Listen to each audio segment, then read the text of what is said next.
Good morning, students. Let us come again to the topic we started, that is respiration.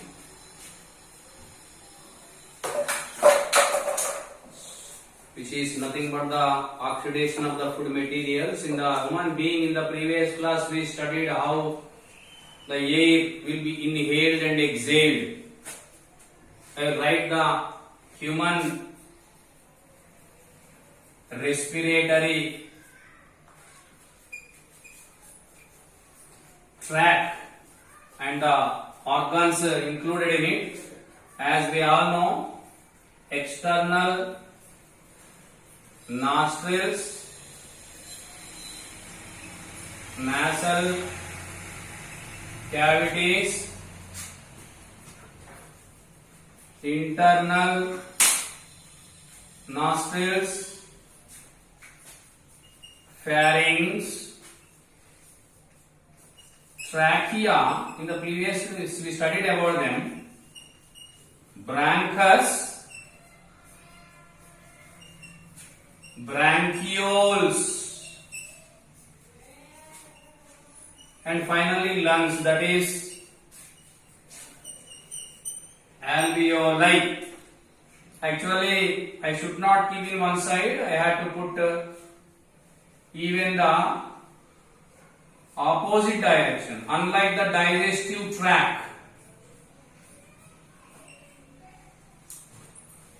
from external nostrils to the alveoli, it is the inhalation, and the reverse direction is the exhalation.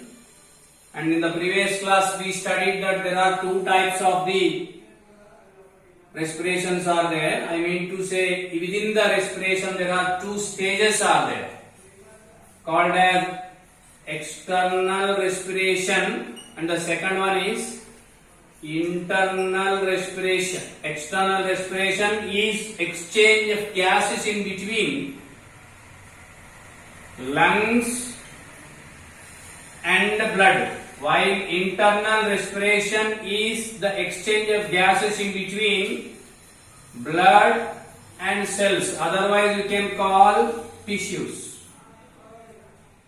So we purely studied the air inhaled will enter into the external nostrils, nasal cavities, internal nostrils, pharynx, trachea, bronchus, bronchioles, and finally the alveolus. Exchange of gases takes place in the alveolus. Oxygen will be added to the hemoglobin present in the blood vessels of the alveolus layers, and that blood takes this oxyhemoglobin to every cell via heart. The blood present in the blood vessels which are surrounding the alveolus comes from the heart.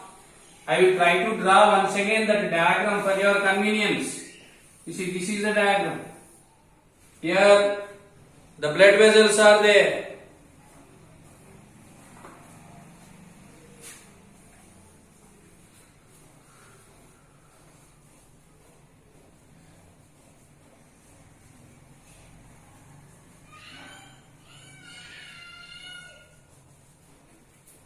The blood of these blood vessels comes from the heart. The blood of these blood vessels comes from the heart. Twice I said, because this line connects the third lesson. There we are going to study again. Now you see here, the inhaled air contains oxygen, carbon dioxide as well as the nitrogen. The carbon dioxide in the blood comes released into the alveolus, and the oxygen will be attached to the hemoglobin. I mean to say that the Hb, that is hemoglobin, plus O2, that is oxygen, becomes HbO2, oxyhemoglobin, and such oxyhemoglobin will pass to every cell through the heart, enters into the cells because of the process called as diffusion. Again, now question is, what happens in the cells? I am coming to the today's topic.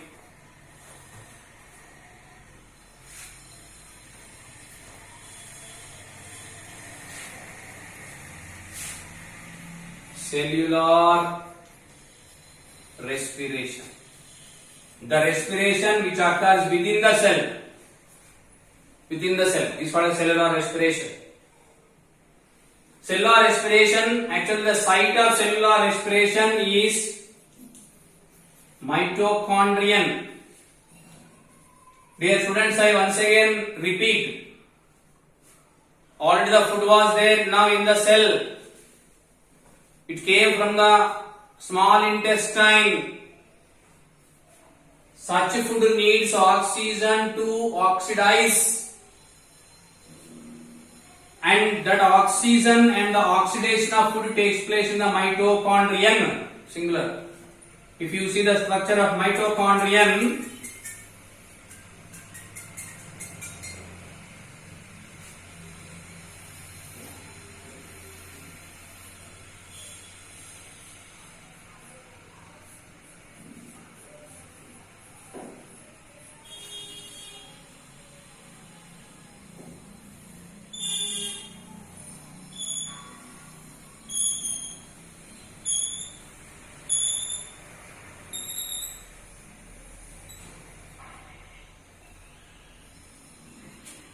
the structure of mitochondrion. This is also called as we all know, powerhouse of cell, because the food which is present in the cell enters into the mitochondrion, and even the oxygen also enters into the mitochondrion. In presence of the oxygen, already wrote many times the equation C6H12O6 plus 6O2 gives rise to 6CO2 plus 6H2O plus 686 kilocalories of the energy. This is the aim of respiration. This energy is released from one glucose. Very interesting thing is, most of this, nearly 50 to 60% of this energy, it will be utilized in maintaining the constant body temperature, which is a most important factor for the survival of the life. And the remaining 30 to 40% will be utilized for different purposes. It will be stored in the form of ATP, adenosine triphosphate. We discussed it even in the photosynthesis. And once such reaction occurs in the cell, in the mitochondrion, so that we call it as cellular respiration. If you see the structure of the mitochondrion, it is double layered. Actually, cell organelles are two types. Cell organelles, two types, single layered and double layered. This is double layered cell organelle. Outer membrane,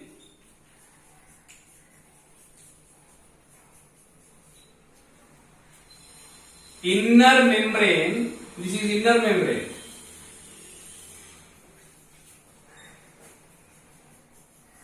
Inner membrane is having many foldings, projections toward the center of the mitochondria. You see, many number of the projections toward the center of the mitochondria, which are called as cristae. Cristae. And inside the cristae you can see thick enzymatic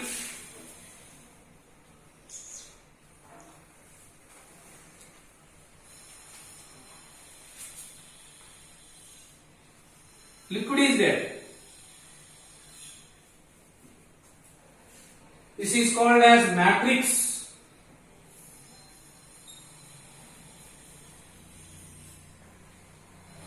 This is the structure of mitochondria. Such mitochondria are 5 to 6 or sometimes 10, rare cases even 15 to 16 also there for every cell.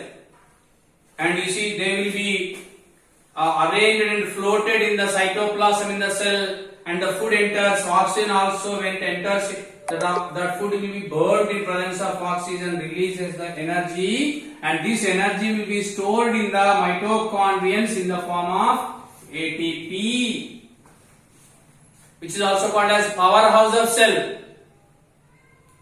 Powerhouse of cell. Now you see cell currency. ATP is called as cell currency, as we are having currency for our country. Cell itself also is having a currency called as cell currency, which is nothing but the ATP, and such ATPs will be stored in the mitochondrium, so that mitochondria is called as powerhouses of cell. Powerhouses of cell. So this is how actually the respiration takes place in the animals as well as plant cells. Dear students, such respiration is divided into two.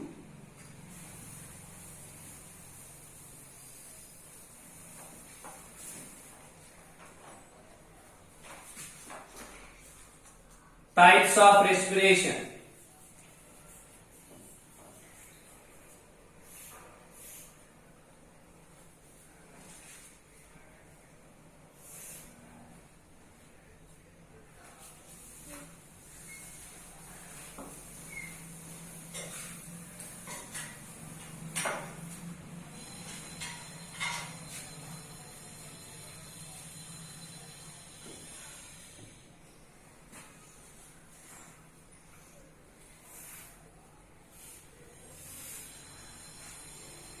There are two types of respirations are there. Aerobic and anaerobic. This is a important question for the examination. Respirations are two types.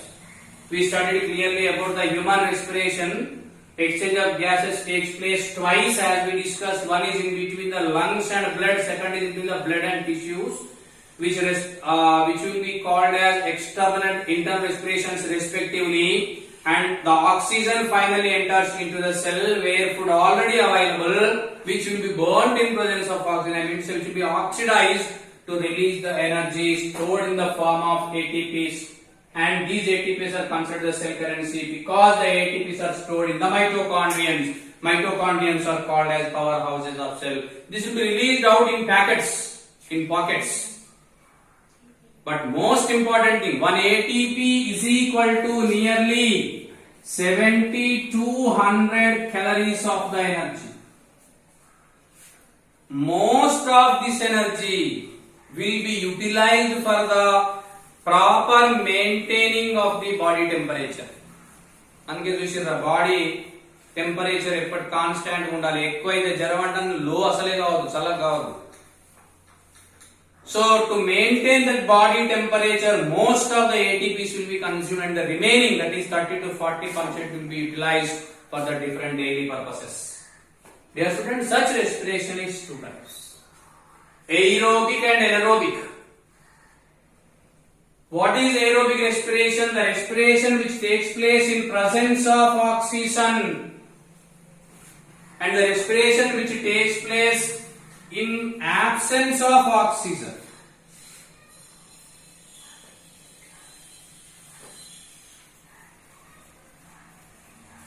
The respiration which takes place in presence of oxygen is called as aerobic respiration, and the respiration which takes place in absence of oxygen is called as anaerobic respiration. I will give the examples for these so that it will be clear now. Examples are all higher plants and animal cells, while anaerobic respiration, yeast cells, dry seeds, very important questions for exams, human muscle cells. These are the places where the anaerobic respiration takes place: yeast cells, dry seeds and muscle cells. Examples I told. Then coming to the next point, if you go to the end products,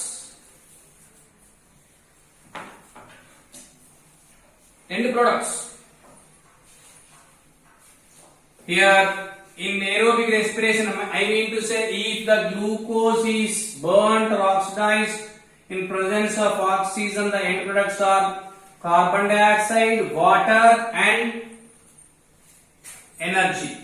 CO2, H2O and energy. How much energy? 686 kilocalories of the energy. If the same oxygen is burnt in absence of oxygen, I want to say that C6H12O6 without oxygen C2H5OH plus 6CO2 plus, please try to get the difference, 56 kilocalories of energy. I will write now here CO2, C2H5OH and 56 kilocalories of energy. Now I can write one more difference here. Energy released in aerobic respiration more, but here they are less. Here for one glucose 686 kilocalories of the energy will be released, while if same glucose undergo anaerobic respiration, only 56 kilocalories of the energy it will be released. That is the reason why all the primary cells which are not much developed will undergo the anaerobic respiration. You see, this is called as ethyl alcohol. Ethyl alcohol used in the alcohol industry. This will be added with different flavors to prepare the alcohol available in the market today. Ethyl alcohol. So these are the differences between both aerobic as well as the anaerobic respirations. I will repeat once again. Oxygen, in presence of oxygen, aerobic respiration takes place, and in absence of oxygen, anaerobic respiration takes place. You see, only few cells can undergo the aerobic respiration as well as anaerobic respiration. If suppose the oxygen is available, those cells will undergo the aerobic respiration, if not anaerobic. But most of the cells, 99% of the cells are distinct.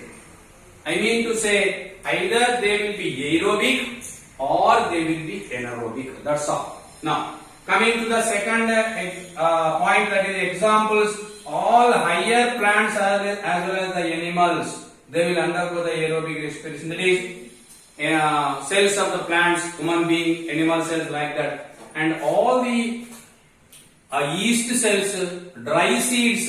Do you know dry seed means? They are alive. But the thing is, they cannot germinate due to the unfavorable conditions. Water is not there, which is most important factor for the germination. Because it is not there, they won't germinate. They will be there only. So, dry seeds and muscle cells, our muscle cells, they also undergo the anaerobic respiration. Then end products are in aerobic respiration from one glucose, carbon dioxide, water as well as the 686 kilocalories of the energy released. If same glucose is oxidized, I mean to say respired in absence of oxygen, carbon dioxide, ethyl alcohol as well as 56 kilocalories of the energy. I mean to say during the aerobic respiration the energy released is more while it is less during anaerobic respiration. To prove this, again you see in the previous class we thoroughly studied during the aerobic respiration the carbon dioxide will be released. We blowed the air into the calcium hydroxide, so that the calcium hydroxide turned to milky white color. What about the anaerobic respiration? Even during the anaerobic respiration is the carbon dioxide releases. Let us do small activity given in the syllabus. He is asking us to take a test tube. Please don't confuse. My aim is to prove that the carbon dioxide is released even during the anaerobic respiration. Why? Because I wrote here the equation for anaerobic respiration. And this is aerobic respiration. Carbon dioxide. That I am going to prove now. And here you pour the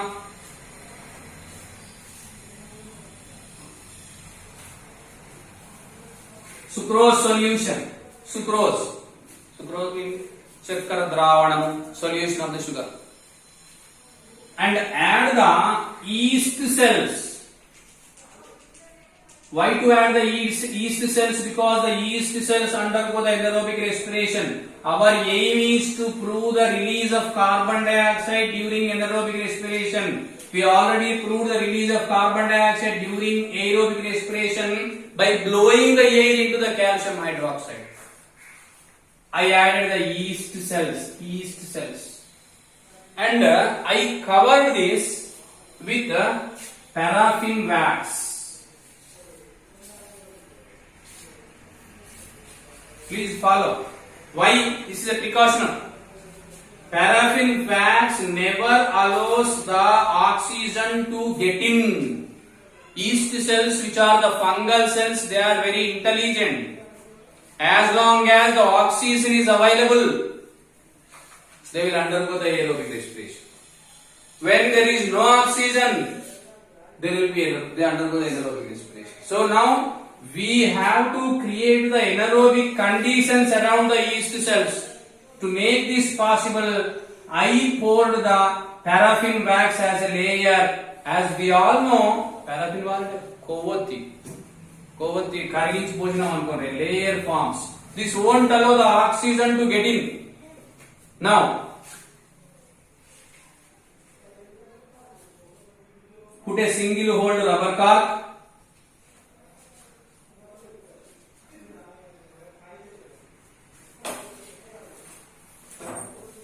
Through which insert a pipe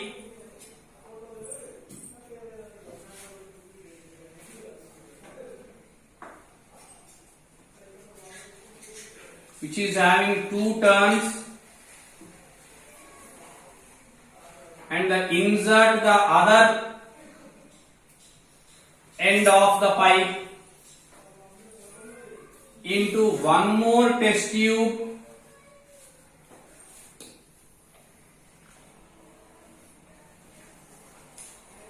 which is having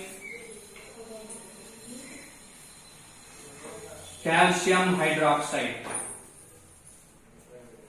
Please follow. This is what now? Sucrose solution plus yeast cells. Sucrose solution plus yeast cells. I took 2 test tubes.